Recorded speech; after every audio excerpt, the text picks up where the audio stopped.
انا حضرت من زمان من 2018 2019 ايام ما كانت الارض اللي احنا واقفين فيها دي صحراء، وايام ما كنت تكلم الكلاينت تقول له على المشروع اللي احنا فيه ده كان يقول لك يا عم انت عايز ترميني في الصحراء، يا عم انت عايز ترميني على طريق السخنه، يا عم انت عايز توديني فين، حرام عليك يا اخي، وحاجات من الشكل ده. النهارده انا من داستريك 5، المشروع الثاني لمراكز موجود في مصر بعد مول العرب وايون تاورز، بكلمكم وبعمل لكم ريفيو من قلب داستريك 5 بعد ما كان زمان المكان اللي على طريق السخنه مجرد مكان صحراء، النهارده واحد من اكبر الكوميرشال الموجوده في القاهره الجديده وفي شرق القاهره كلها، والكومباوند بتاعهم واحد من اللكجري كومباوندز الموجوده في مصر كلها. تعالوا نشوف.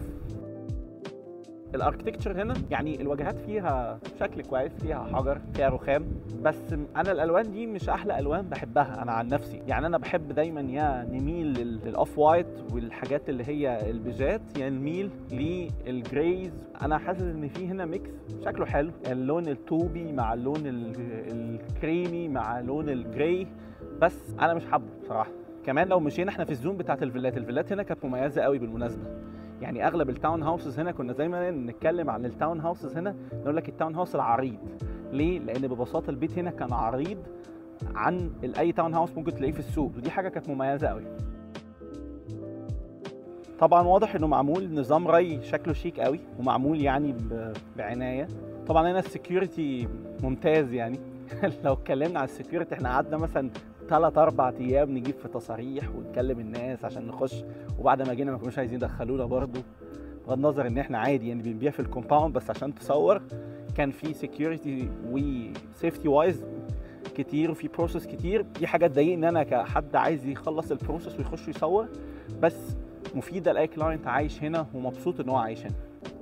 بص، واحده من الحاجات اللي هتاخد بالك منها قوي وانت في الفيز او في الكلاستر بتاع التاون هاوسز هو ان مساحات اللاندسكيب مش كتيره، ودي اعتقد حاجه هنلاحظها في اغلب الكلاسترز ما بين الشقق والفيلات. يعني اللاندسكيب هنا او المساحات الخضراء عموما مش مساحات كبيره قوي، بس اللاندسكيب في المراحل اللي متسلمه مش كتير، على وعد من الشركه ان المراحل اللي جايه والماستر بلانز واللاي اوتس بتاعت المراحل اللي جايه فيها لاندسكيب ووتر فيتشرز اكتر كتير. لما جينا الكلاستر او الجزء الخاص بالعماير، الابارتمنتس هنا او البيلدينجز هنا متقسمه في جي بلس 2 جي بلس 3، ارضي و2 وارضي و3 وارضي و4. كان من اكتر الحاجات المميزه والموجوده في داستريك 5 هي فكره التايبس. عندنا هنا تايبس خيال، يعني كان عندنا 1 ستوري ابارتمنت كانت بتبقى على دور، شقه على دور. كان عندنا لوفتس بتبقى 2 بادرومز او 3 بادرومز بتبقى دبل هايت، ارتفاعات اكتر من 6 متر ارتفاعات السقف بسلم داخلي، يعني تعتبر دوبلكس صغير ب 2 بادرومز. داستريك 5 من الحاجات اللي كانت مميزه قوي في فكره التايبس كانت مميزه، شكلها شيك وفي تنوع فيها على حسب رغبه الكلاينت. اللي عايز ياخد دور كامل يقلبه شقه واحده كان موجود، واللي عايز ياخد جراوند بالجنينه بتاعته موجود، اللي عايز ياخد بنت هاوس كان موجود. كان في فيو اوف تايبس كانت شكلها لطيف وحاجات لطيفه. كمان اكتر حاجه واحنا في داستريك 5 هنلاحظها هي البرايفسي والخصوصيه والهدوء. من الحاجات اللي كان عندنا مشكله فيها في داستريك 5 واللي كنا بنقول عليها كوماند هي نسب التحميل الكبيره، ولكن ببساطه في المراحل اللي بعد كده اللي لسه بتبتدي وبتتسلم كان في تعديل كبير في عمليه نسب التحميل. يعني احنا بنتكلم ان انت كنت تقدر في داستريك 5 اللي ما كانش فيها التايبس دي قبل كده 160 متر تاخدها 3 بادروم 3 باثروم، 3 حمامات 3 اوض، ودي حاجه ما كانتش موجوده قبل كده في داستريك 5، ودي حاجه مميزه بالمناسبه.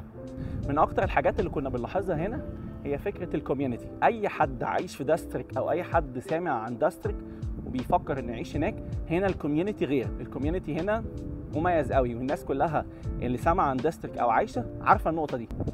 الاربع او الخمس درجات اللي هو خلقهم في بعض البيلدينجز دي عملت برايفسي حلوه جدا، زي ما احنا متفقين ان ده 2 بيلدينجز بيربط ما بينهم بريدج. البريدج ده بيلدينج وده بيلدينج، ده ليه مدخل وده ليه مدخل، ولكن الاربع او الخمس درجات دول اللي هو خلقهم خلق للدور الارضي في بعض المباني برايفسي عاليه، بحيث ان الارضي ما يبقاش بمستوى الارض، فبالتالي ما يبقاش مجروح او ما يبقاش يعني الخصوصيه بتاعته تقل في جزء او في اخر. فكره برضو استغلال المنسوب بتاع الارض، يعني انت هنا عامل زي رامب كده وعامل زي تانل نفق يعديك من اللاير ده لللاير اللي بعديه. من وجهة نظري داستريك 5 هو كومباوند وكوميرشال قوي جدا في قلب شرق القاهرة، في قلب التجمع. تغير مش طبيعي، فاسيلتيز قوية جدا. انت عندك مميزات كتيرة هنا، من اولهم التايبس، الكوميونتي، كلهم 10 اوف 10، يعني حاجات مميزة جدا. عندك كمان الفاسيلتي، ما فيش حد هيبقى عنده داستريك 5 ككوميرشال وهيبقى متضايق. عندك كل حاجة انت محتاجها. ولكن ما يعيب الكومباوند حتى الآن، والحاجات اللي هم اصلا قالوا ان هم هيحسنوها الفترة الجاية، هي لاندسكيب اللي مساحتها محتاجة تكتر شوية، كمان فكرة التحميلات. ما دون ذلك التايبس، الكوميونتي، الفاسيلتي، دي اعلى حاجة موجودة في السوق. بالمناسبة داستريك نفسه في حاجات لسه افيلبل استلام سنتين، وساعات بيبقى في حاجات افيلبل استلام ريدي تو موف ما بين تاون هاوسز وما بين شقق. تقدر النهارده تسأل عليها لو كلمتني على رقمي.